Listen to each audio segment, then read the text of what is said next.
നമസ്കാരം. എല്ലാ മൗനവും ബലഹീനതയായി കാണേണ്ട കാര്യമില്ല. ചിലപ്പോഴൊക്കെ പലരും മൗനം പാലിക്കുന്നത് ബന്ധങ്ങളെ സംരക്ഷിക്കാനോ, സമാധാനപരമായ സാഹചര്യം നിലനിർത്താനോ ആയിരിക്കും. ഒരിക്കലൊരു മനുഷ്യൻ ദൂരെയുള്ള പട്ടണത്തിലേക്ക് പോവുകയാണ്.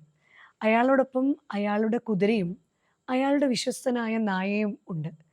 അവർക്ക് ദിവസങ്ങൾ കടന്നു വേണം പട്ടണത്തിലെത്താൻ.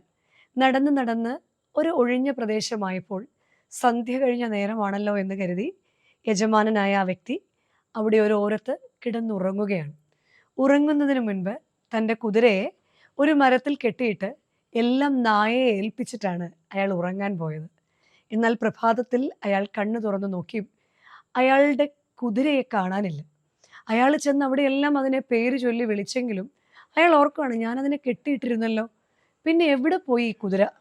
നായയുടെ വിശ്വസ്തതയിൽ സംശയം തോന്നിയ അയാൾ നായയ്ക്ക് ഉത്തരവാദിത്വം ഇല്ല എന്ന് പറഞ്ഞ് അവിടെ കിടന്ന വലിയൊരു കമ്പെടുത്ത് ഈ നായയെ തല്ലി തല്ലി തല്ലി കൊല്ലുകയാണ്.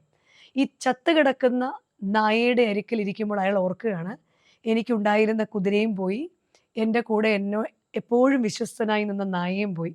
സങ്കടപ്പെട്ടിരിക്കുന്ന അയാളുടെ അടുത്തേക്ക് ഒരു മൂങ്ങ വരികയാണ്. മൂങ്ങ ചോദിച്ചു, അയ്യോ, ഈ നായയ്ക്ക് എന്താ പറ്റിയത്? അപ്പം അയാൾ പറഞ്ഞു, എൻ്റെ ദേഷ്യത്തിൽ ഞാൻ അതിനെ അടിച്ചു കൊന്നു എന്ന്. മൂങ്ങ പറഞ്ഞു, നിങ്ങൾക്കറിയോ ഈ നായ്ക്ക് നിങ്ങളോട് എത്രമാത്രം സ്നേഹമുണ്ടെന്ന്? ഇന്നലെ രാത്രി നിങ്ങൾ ഉറങ്ങുന്ന സമയത്ത് 2 കള്ളന്മാർ വന്നു.